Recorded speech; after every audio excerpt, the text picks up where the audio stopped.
പുരാതന ഗ്രീക്ക് കഥ നമ്മളൊക്കെ കേട്ടതാണ്. രാജാവിന്റെ തലയിലേക്ക് എപ്പോഴും വീഴാവുന്ന ആസന്നമായ അപകടാവസ്ഥയെ സൂചിപ്പിക്കുന്നതായിരുന്നു ആ വാൾ. ഈ കഥയിലെ ഡെമോക്രസിന്റെ വാള് പോലെ എന്റെയും നിങ്ങളുടെയും മനസ്സിലേക്ക് ഭീതിതമായ അവസ്ഥ വരുത്തി തൂങ്ങി നിൽക്കുന്ന മൂർച്ചയുടെ ഒരു വാളുണ്ട്. ലോകം മുഴുവൻ പേടിയോടെ നോക്കിക്കാണിക്കുന്ന യുദ്ധം എന്ന അവസ്ഥയാണ് ആ വാൾ.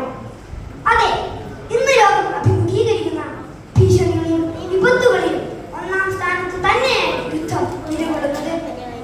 രണ്ടോ അതിലധികം പ്രദേശങ്ങളോ രണ്ട് വിഭാഗങ്ങളോ ചേരുതിരിഞ്ഞ് ആയുധങ്ങളോടും സേനയെ ഉപയോഗിച്ചും നടത്തുന്ന പോരാട്ടമാണ് യുദ്ധം. കീഴടങ്ങുക, അവകാശം പിടിച്ചു വാങ്ങുക, ഉദ്ദേശം അടിച്ചേൽപ്പിക്കുക എന്നതൊക്കെയാണ് യുദ്ധത്തിന്റെ ആത്യന്തികമായ ലക്ഷ്യം. എപ്പോഴും ഈ യുദ്ധങ്ങളൊക്കെ വരുത്തി വെക്കുന്നതാവട്ടെ നഷ്ടങ്ങളുടെ ഒരു വലിയ കൂമ്പാരം തന്നെയാണ്. കൂട്ടമരണങ്ങൾ, തലമുറകളിലേക്ക് പടരുന്ന ജനിതക രോഗങ്ങളും അതിന്റെ ഭീകരമായ അവസ്ഥയും, അനാഥത്വത്തിന്റെ കയത്തിലേക്ക് തള്ളപ്പെടുന്ന ഒരു സമൂഹം, സമ്പത്തിന്റെയും മറ്റ് ജീവനോപാധികളുടെയും നാശം, ഇവയൊക്കെയാണ് യുദ്ധം നമുക്ക് അവശേഷിപ്പിക്കുന്നത്. യുദ്ധത്തിന് വിധേയമാക്കപ്പെട്ട ഭൂപ്രദേശങ്ങളിൽ പട്ടിണിയും തൊഴിലില്ലായ്മയും രൂക്ഷമാവുകയും സമ്പദ് വ്യവസ്ഥ തകർന്നടിയുകയും ചെയ്യുന്നു. ഒട്ടേറെ മനുഷ്യജന്മങ്ങൾ ഉറ്റവരെയും ഉടയവരെയും നഷ്ടപ്പെട്ട് വിലാപവും തേങ്ങലും കണ്ണീരും മാത്രം കൂട്ടായി ജീവിക്കാൻ വിധിക്കപ്പെടുന്നു. എത്ര വിവരിച്ചാലും ഏതൊക്കെ കടുത്ത വർണ്ണങ്ങൾ ചേർത്ത് വരച്ചു വെച്ചാലും യുദ്ധത്തിന്റെ ഭീകരത പൂർണ്ണമായി വെളിപ്പെടുത്താൻ കഴിയുമെന്ന് എനിക്ക് തോന്നുന്നില്ല. രണ്ടാം ലോക മഹായുദ്ധകാലത്ത് 1945 ഓഗസ്റ്റ് 6-നും 9-നുമായി ജപ്പാനിലെ ഹിരോഷിമയിലും നാഗസാക്കിയിലും ലിറ്റിൽ ബോയ്, ഫാറ്റ് മാൻ എന്ന പേരുകൾ നൽകിയ ആണവ ബോംബുകൾ ഇല്ലാതാക്കിയത് ലക്ഷക്കണക്കിന് മനുഷ്യജീവനുകളെയാണ്. യുദ്ധത്തിന്റെ ഭീകരതയ്ക്ക് ഉദാഹരണമായി എടുത്തു പറയുകയാണെങ്കിൽ മറ്റൊന്നിനേക്കാൾ മുമ്പ് ഹിരോഷിമയും നാഗസാക്കിയും തന്നെയാണ് എന്നാണ് എന്റെ തോന്നൽ. യുദ്ധം കഴിഞ്ഞ് പതിറ്റാണ്ടുകൾ പിന്നിട്ടിട്ടും ബോംബ് വർഷത്തിന്റെ റേഡിയേഷൻ കാരണം ജപ്പാനിലെ ലക്ഷക്കണക്കിന് മനുഷ്യജീവനുകളെ നഷ്ടപ്പെട്ടു എന്നത് യുദ്ധത്തിന്റെ ഭീകരത പിടിച്ചോതുന്നതാണ്. മനുഷ്യന്റെ യുദ്ധക്കൊതി ചിലപ്പോൾ മനുഷ്യ ചരിത്രത്തോളം തന്നെ പഴക്കമുണ്ടായേക്കാം.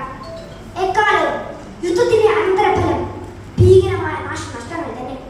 വർഗരാഷ്ട്രീയ വിഭാഗീയതകളും സാമൂഹികപരമായ ഒട്ടേറെ പ്രശ്നങ്ങളും യുദ്ധത്തിന്റെ പ്രധാന കാരണങ്ങളായി നിലകൊള്ളുന്നുണ്ടെങ്കിലും അത്യാഗ്രഹത്തിന്റെയും അധിനിവേശ ചിന്തകളുടെയും അനന്തരഫലമായി ഉടലെടുക്കുന്ന കലാപങ്ങൾ തന്നെയാണ് യുദ്ധങ്ങളായി പരിണമിക്കുന്നത്. ഇക്കഴിഞ്ഞ ഏപ്രിൽ മാസത്തിൽ ജമ്മു കാശ്മീരിലെ പെഹൽഗാമിൽ വെച്ച് ഒരു ഭീകരാക്രമണം നടന്നപ്പോൾ ഒരു വലിയ യുദ്ധം തന്നെ പൊട്ടിപ്പുറപ്പെട്ടേക്കാം എന്ന ഭീതിയിലായിരുന്നു നമ്മളൊക്കെ. ഗാസയിൽ അരങ്ങേറുന്ന അക്രമങ്ങളുടെ അനന്തരഫലമായി ഒരു വലിയ യുദ്ധം തന്നെ പൊട്ടിപ്പുറപ്പെട്ടേക്കാം എന്ന ഭീതിയിലാണ് ലോക ജനത ഇപ്പോഴും. അതിനാൽ യുദ്ധങ്ങളില്ലാത്ത നല്ല നാളെ നമ്മൾ കെട്ടിപ്പടുക്കേണ്ടതുണ്ട്. യുദ്ധങ്ങൾ മനുഷ്യ മനസ്സിൽ നിന്നാണ് ഉടലെടുക്കുന്നത് എന്നും അതിനാൽ സമാധാനത്തിന്റെ പ്രതിരോധങ്ങൾ നിർമ്മിക്കേണ്ടത് മനുഷ്യ മനസ്സുകളിലാണെന്ന് യുനെസ്കോ ഭരണഘടന അഭിപ്രായപ്പെട്ടിട്ടുണ്ട്. ശാശ്വതമായ സമാധാനം സ്ഥാപിക്കുക എന്നതാണ് വിദ്യാഭ്യാസത്തിന്റെ ലക്ഷ്യം എന്നും രാഷ്ട്രീയത്തിൽ ചെയ്യാൻ കഴിയുന്നത് നമ്മളെ യുദ്ധത്തിൽ നിന്നും അകറ്റി നിർത്തുക എന്നതുമാണെന്ന് കുട്ടികൾക്കായി പരിഷ്കൃത വിദ്യാഭ്യാസ രീതി ആവിഷ്കരിച്ച മറിയ മോണ്ടിസോറി അഭിപ്രായപ്പെട്ടിട്ടുണ്ട്. അതിനാൽ വിദ്യാർത്ഥികളെ നമ്മളുടെ ഉത്തരവാദിത്വം വളരെ വലുതാണ്.